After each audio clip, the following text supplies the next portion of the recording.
we have the Teja's boy. Tobias is returning home for his rematch, or not rematch, but his, I guess you could say revenge game or his return to home game. And Nick Nurse actually had something to say about Tobias Harris. Today they asked him about Tobias's tenure in Philadelphia. Nick Nurse said, quote, obviously rocky year last year, rocky tenure to be honest, but coaching against him going into it, we always had a game plan for him, and he always did a bunch of different things, did the same thing for us last year. The weight of what was ever going on about his contract and his play and did it match up and all that kind of stuff wasn't much fun to be a part of.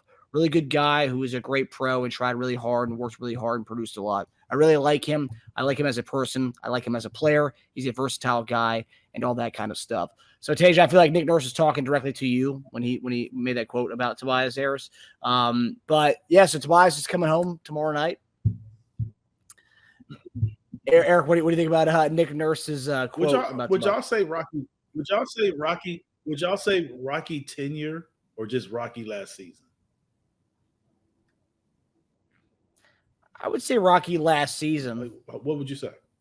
I would say Rocky last season. But if you say Rocky tenure and he was able to get that contract, and as much as Teja knows how much he made, how could you call that Rocky if he got that? I would say I'm just kind of being devil's advocate a little. No. I would say it was Rocky until we just figured out like who he is and what he can do.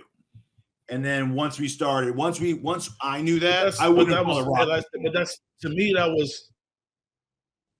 I'm saying, but what I'm saying that's everybody's expectations on his contract. Yeah, it's all been about him not living up to what people thought he should be with his contract. Correct. But he's been consistent in what he did, or what he was able to do. That's been consistent. Just our level of expectation hasn't been consistent. Outside of last year, he could meet it. So I wouldn't necessarily call it Rocky. Outside of last year, yes. Outside of last year, I thought last year was just outside of last year, I thought last year was just a year because I say it was that because everybody knew it was kind of the last year, and it was a new coach. So, and you know the coach is not really going to pour a lot into a guy that he knows probably not going to be there next year. So that was a tough situation, but I just kind of thought y'all wanted to see what y'all thought about that. But he's back. I mean, great guy. It's all that stuff is everything else is over with. So there's really no need to bring it back up. Just hey, thank you for what you did for Philly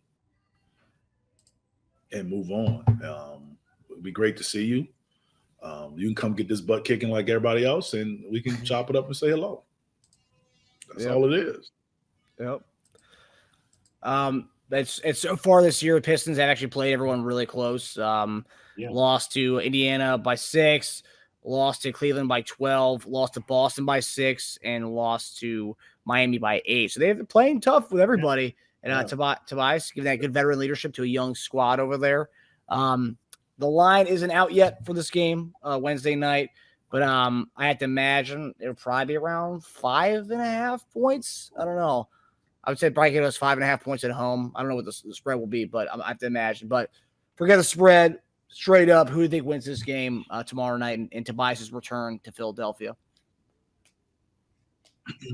I think we win it. I mean, I think that guys, hopefully they understand, we kind of need to win, need to take care of home, need to win the games you're supposed to win. And then we also have to understand that, a tough game on Saturday and 3-game road trip is coming up against 3 teams that are all playing really well. So, really important game right now for this start of the season. I think we win. I think it's a really close game, though. I think it's a game we could easily lose type game, and we squeak it out. We're just finding ourselves right now. We're shorthanded, and Pistons, despite losing these games, 3 out of 4 single-digit games against good opponents, and they feel like they can beat us. They're not. I don't think they're scared of us at all. I wouldn't be. Yeah. Before we go to, I looked at something else I found interesting on Maxey, right? I looked at the shots percentages by distance. So compared to last year, 0 to 3 feet away from the basket, shot 667 last year, 385 this year. That's a big one. His 3 to 10 and his 10 to 16 are both higher this year, but then his 16 feet to 3-point range was 41 last year, 20 this year. So it's close to the basket and further away. All of his middies look pretty good. It's the long twos and the short twos that are killing him right now. Just food for thought. But see, like 0 to 3, that'll even. And that's what I'm saying. So we know historically he's shooting below his average. So hopefully he averages out. And I think part of him averaging out is most of it can be corrected by shot selection. Yeah.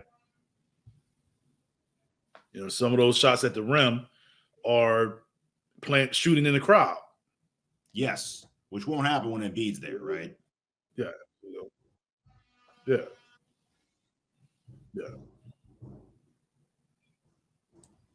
Yeah, so Pistons last time they beat the Sixers was March of 2022. So it's been a long time that they haven't gotten a dub against us. So hopefully that streak continues.